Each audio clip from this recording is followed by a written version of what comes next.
Now, a couple of weeks ago, I did say that I'd give you a little update of what's been going on the plot. And to be fair, there's not been a lot going on. We've had some wins, we've had some losses. We've had more losses than wins this year. But some of the wins are actually quite surprising.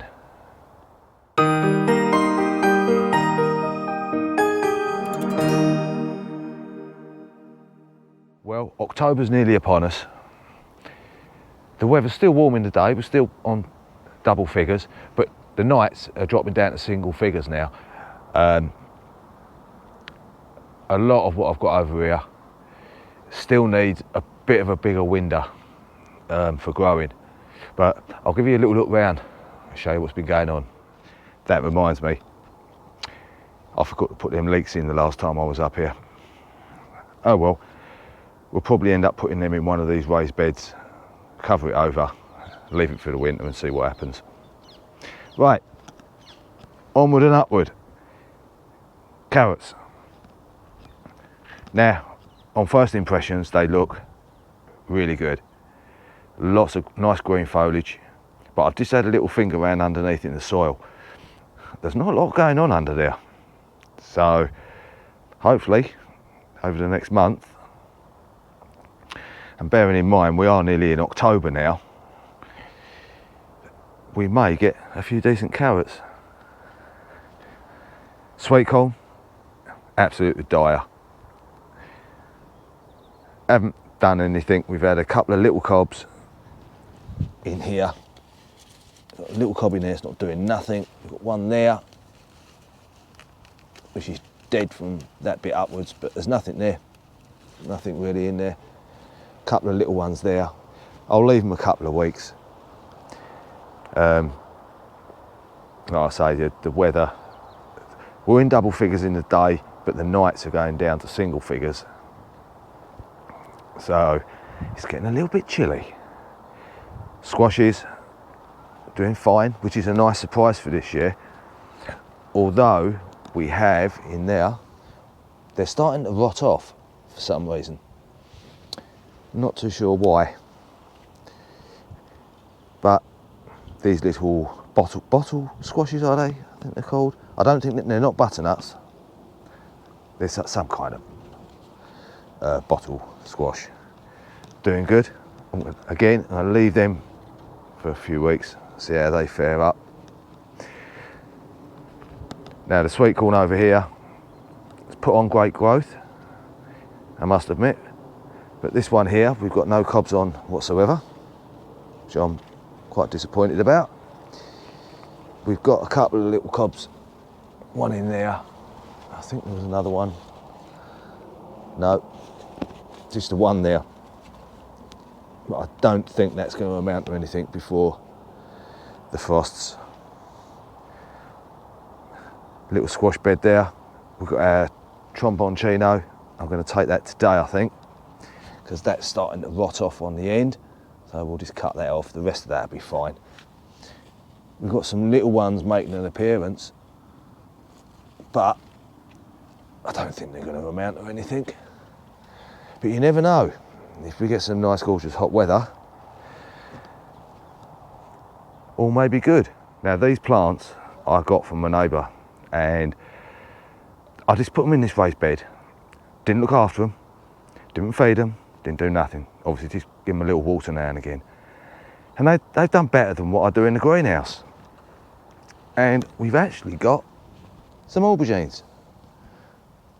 3 of them, not just one, but 3. And I've already had one off the plant as well. But yeah, all that time and trouble and the care you take with them, and you get nothing, and then you just, on the other hand, you just put them in the ground, leave them, and away they grow. Excellent. Now the sweet corn in this bed hasn't done much better. Spindly little plants, but what is surprising is we have got a couple of fair-sized cobs. Whether there's anything on them, I may just pick them today and find out. I don't know. The squashes, another one of them in there. which is nice. A couple more of them tromboncinos coming up there. I think that's from the plant that sort of worked its way over from over there. Our pumpkins, if you can call them that. What is that? I've grown bigger tomatoes.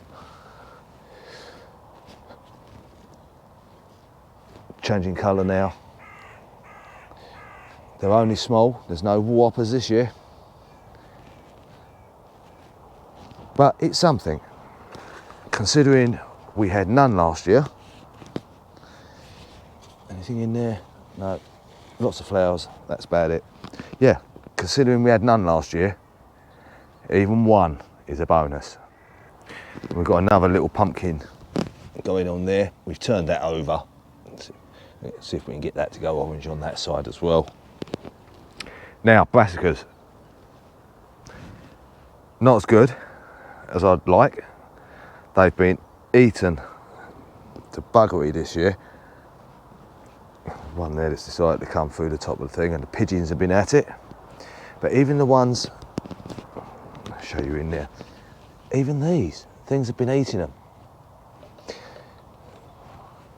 Although there's one that's not been touched. There's a couple there that's not been touched. I'm wondering if they're getting a bit picky now, these pigeons, of what varieties they like. Right, let's try and open this up and have a look in here. Shut that down there. And see what's going on in the cage. Now, I'm a little bit disappointed in the cage. Again, it's all disappointments this year. It's chuck that down there. We have looked after these. I'll just roll that up. Trying to do this with one hand. Right. Not big, solid cabbages like you expect, but although we have got quite a nice one over there actually. Green one, I think I'll take that today. Red ones, very small this year. They were quite good last year. Cabbages last year were quite good. Right, let's get in here and have a look. Yeah, they're starting to rot off. Although I think if you peel some of them out, and I might take that one instead. So peel the outer layers off. Underneath, they're normally pretty fine. Some nice greens there. But yeah, some of these have been eaten as well in here. So it's not all doom and gloom.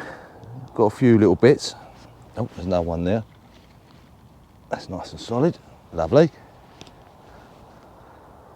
So that's where we are with the brassicas. Now I think with the peas this year, they grew to about 5 inches, and then all of a sudden they just turned brown and died. I don't know if it was that excessive heat we had a bit earlier on in the year, but no peas this year. The beans, we've had a couple.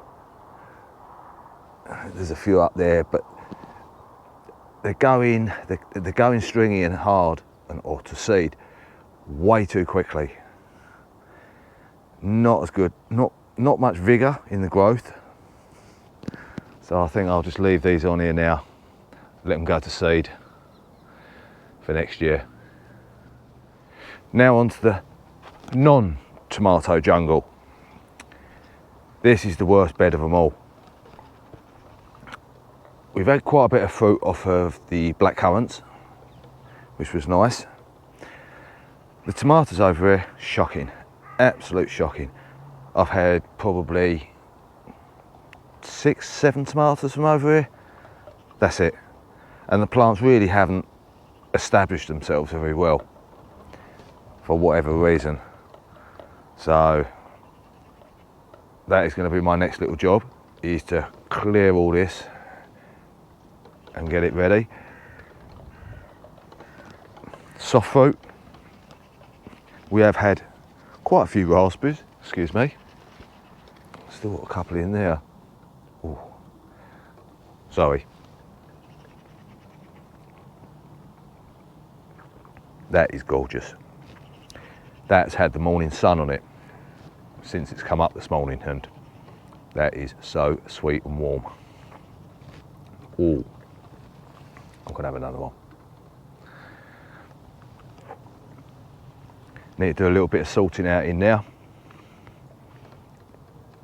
I think that tree I was given, I can't remember if that was a plum tree. Might have been a plum. I can't remember, I'll have to ask her. I think that might be dead actually. But there you go. So, lots of jobs to do for the coming months. Asparagus, nice ferns, starting to die back now slightly. Again, the peas, pulled all of them out, waste of time. These beans, again, no growth. Nearly the beginning of October and we're getting flowers. What's going on? What is going on this year? A few little beans up there, but they're not getting long. They're getting to about that size and then turning. Strange, very strange. All these tomatoes have all come out now. Didn't get hardly anything off of them. Again, the blackberries, I need to go through that. I'll give it a little trim when I was over it. I know it don't look like it, but I did give it a little trim when I was over the other week. But I knew I do need to get in and get all that dead stuff out and try and retrain them along here with the rest of this new growth that's coming for next year.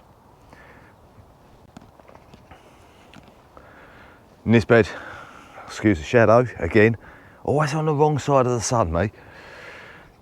Potatoes, I'm going to try and I'm going to dig one of these up because they did look like they was all dying back a few weeks ago when I come over, and they seem to have come back to life again. Rhubarb, that seems to have come back to life again. I have no idea why. Now in this bed, we put all the carrots. We put parsnips in that one, if you remember, which didn't do anything. Carrots in this bed, and all we got was 2 carrots. Now I'm going to pull this carrot because, now what do you reckon? Is that going to be a winner? Or is that going to be a loser? You never know. What looks like it's going to be a champ on the top.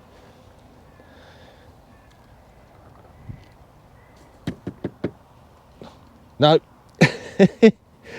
Oh God. Right, I think that's going to go home for the rabbits. So we might as well have that one out and know what's in there. Oh.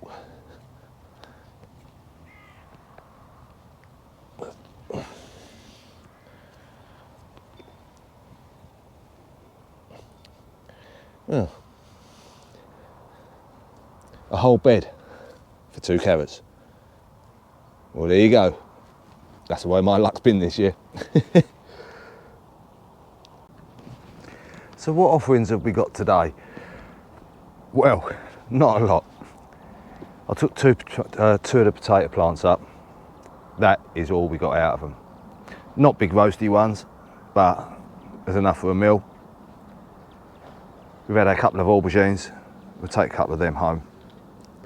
We'll leave the others on there. They're a bit small, so we'll give them another week or so. I'll keep my eye on them. Now, contrary to belief, I've picked rhubarb. I know I shouldn't. I know what they say in the books, but I could just taste the crumble in the back of my mouth. So we've had a couple of stalks, just enough for a couple of little pot ones like that for me and the good lady. The sweet corn, we've picked off the big cobs. Now I'll come around here and show you. This is what I mean. All underdeveloped at the top, but the bottom bit's not too bad. It's all nice. So we've picked the 4 of them. The tromboncino, we've had that. We've cut the little bit off as well, so that'll go home. That'll go straight in the roasting pot for dinner. Now that cabbage, just as I suspected, if you peel the outer leaves off, although sometimes you don't get away with it, but I've taken about 4 layers off and I've got quite a nice cabbage there. So pleased with that. And a couple of carrots for the rabbits as a treat, which in return they'll give me compost or manure for the plot. Now over here, just before I go, these were the onions that I was going to put in the ground, never got round to, and I just left them there. I was just going to chuck them in the compost when I get round to it. They started shooting. I've got three in that tray, I've got 3 in this tray. So they've been sitting in the water, so I've taken them out, I'll put them on the side and see how they get on. If they fare up, then into the ground they're gonna go. So, got a lot of work to do over here, a lot of clearing, ready for the start of the new growing season next month, which is going to be the broad beans. I do need to get them in. I do need to put one of the shelves back up in the greenhouse this I can do my sowing. So they've got to go in. The garlic goes in soon, your normal garlic and your elephant garlic if you do elephant. And what else was it? Oh yeah, onions, overwintering onions. So until next time, I'll get this. I'm going to get this lot home and get it all processed. Take care, everyone. I'll catch up with you very soon.